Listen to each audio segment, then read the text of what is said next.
오늘 함께 은혜 받으실 하나님의 말씀은 히브리서 7장 16절의 말씀입니다. 제가 봉독해 올립니다. 그는 육신에 속한 한 계명의 법을 따르지 아니하고 오직 불멸의 생명의 능력을 따라 되었으니. 아멘. 오늘은 히브리서 7장 말씀을 함께 보며 하나님께 은혜 받는 시간이 되시기를 주님의 이름으로 소망합니다. 우리는 계속해서 히브리서를 함께 보면서 하나님의 은혜를 나누고 있습니다. 여러분, 제가 히브리서 1장 설교를 하면서 이 히브리서가 보내진 대상에 대하여 이야기를 한 적이 있습니다. 여러분 혹시 기억하고 계십니까? 이 히브리서는 누가 썼는지 그 저자는 확실하지 않지만 이 서신을 받게 되는 그 대상은 명확하게 드러나 있습니다. 여러분 누구입니까? 바로 히브리 성도들, 유대교 사상 안에서 태어난 히브리인이지만 복음을 듣고 변화된 바로 그 히브리 성도들입니다. 복음을 듣고 예수 그리스도를 구주로 고백하는 그들이지만 지금까지 보고 배워온 유대교의 사상들과 지금도 변함없이 그들 앞에 펼쳐진 유대교적 사회의 현실 속에서 분명 그들은 신앙이 흔들리는 혼란이 올 수 있었기 때문입니다. 히브리서의 저자는 이 서신을 통해서 그들에게 다시 한번 하나님의 복음을, 예수 그리스도의 복음을 전하고 그들이 혼란스러워할 수 있는 여러 가지 신앙적 상황들에 대하여 설명하고 있습니다. 그래서 오늘 본문 7장에서는요, 대제사장이신 예수님에 대하여 설명을 하고 있는 것을 우리는 볼 수가 있습니다. 이미 여러분들도 다 아시는 내용이시겠지만 예수님께서는 이 땅에 오시면서 왕으로서 또 대제사장으로서 또 선지자로서의 사명을 가지고 오셨습니다.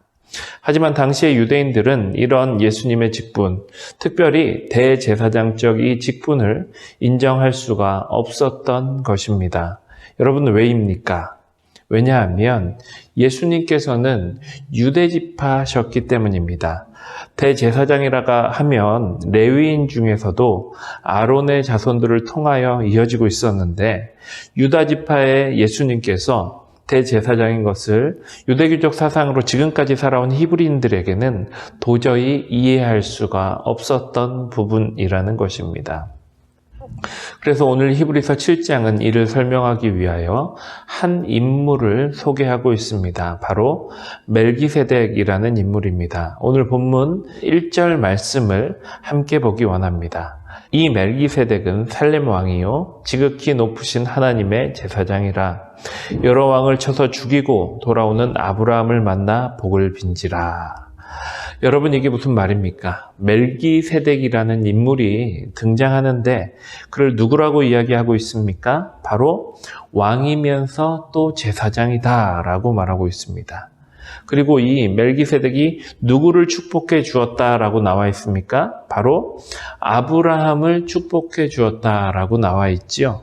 그런데 우리는 지금 여기에 쓰여 있는 이 사실을 구약 성경에서도 확인을 할 수가 있습니다. 우리 창세기 14장 17절로 20절의 말씀을 우리 함께 읽어보기 원합니다. 제가 봉독해 올립니다.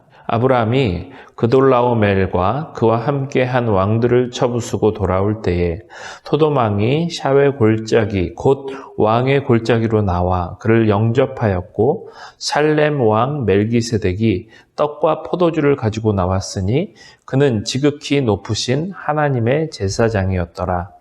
그가 아브라함에게 축복하여 이르되 천지의 주제이시오 지극히 높으신 하나님이여 아브라함에게 복을 주옵소서. 너희 대적을 내 손에 붙이신 지극히 높으신 하나님을 찬송할지로다 하매 아브라함이 그 얻은 것에서 10분의 1을 멜기세덱에게 주었더라. 아멘. 여러분 아브라함이 318명의 군대를 데리고 그 조카 롯을 구하러 갑니다. 어떻게 되었습니까? 방금 보신 말씀대로 아브라함은 여러 왕들을 쳐부수고 조카 롯을 데리고 옵니다. 사실 여러분 말도 안 되는 이야기입니다. 어떻게 고작 300여 명의 군사를 데리고 여러 왕들을 굴복시킬 수 있겠습니까? 하지만 그렇게 한 것입니다. 이 엄청난 업적을 이룬 아브라함 앞에 소돔의 왕은요 왕이지만 미리 나와서 영접하는, 어떻게 보면 낮은 자세로 그를 섬기는 모습을 지금 볼 수가 있습니다. 하지만 함께 등장하고 있는 왕, 이 멜기세덱은 다릅니다. 그는 예수님께서 제자들에게 베푸신 것처럼 떡과 포도주를 가지고 나와서 지극히 높으신 하나님의 제사장으로서 아브라함을 축복하는 모습을 우리는 창세기에서 분명히 확인할 수 있습니다. 그런데 여기서 우리가 주목해야 하는 부분은 바로 이 일이 일어난 시점입니다. 이게 무슨 말이냐면, 왜 히브리서에서 대제사장이신 예수님을 히브리 성도들에게 설명하면서 이 본문을 예로 들었습니까? 아까 제가 말씀드렸습니다. 유대교적 관점에서 왜 예수님이 대제사장으로 인정되지 못하였습니까? 바로 예수님이 유다 지파였기 때문입니다. 하지만 오늘 이 창세기에서 등장한 살렘 왕 멜기세덱은 왕이면서 또 제사장이다라고 하였는데, 그가 이런 직분을 행한 시기가 바로 아브람 시대라는 것이죠. 창세기 14장에서 말하고 있다라는 것입니다. 아직 레위 족속 아론이 존재하기도 이전, 그 전부터 예수님을 상징하는 이 멜기세덱을 통하여 이미 왕으로서 또 제사장으로서의 직분을 하나님께서 인정하고 계신다라는 것을 오늘 이 히브리서는 말하고 있는 것입니다.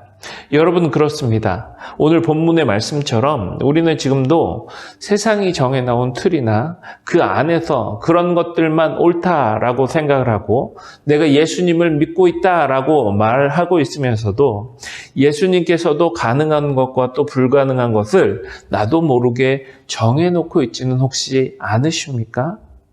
오늘 히브리서의 말씀은 그런 히브리의 성도들에게 그들이 가장 신뢰하는 모세오경인 창세기를 통해서 또 예수님을 상징하는 멜기세덱을 통해서 그 모든 것을 초월하시고 참 하나님의 아들이신 예수님을 바로 증거하고 있는 것입니다. 여러분, 오늘 본문 16절을 함께 읽기 원합니다. 제가 봉독합니다. 그는 육신에 속한 한 계명의 법을 따르지 아니하고 오직 불멸의 생명의 능력을 따라 되었으니. 사랑하는 성도 여러분, 우리는 안정적인 것, 우리가 이해할 수 있는 것, 그런 것만 믿으려고 할 수도 있지만 그렇게 모든 것이 그렇게만 이루어진다면 우리에게는 구원도 또 생명의 역사도 절대 주어질 수 없는 것이 사실입니다. 하지만 그 모든 것을 초월하신 하나님의 사랑, 바로 그 예수님의 십자가가 있었기 때문에 은혜로 우리는 구원을 얻을 수 있게 된 것이지요.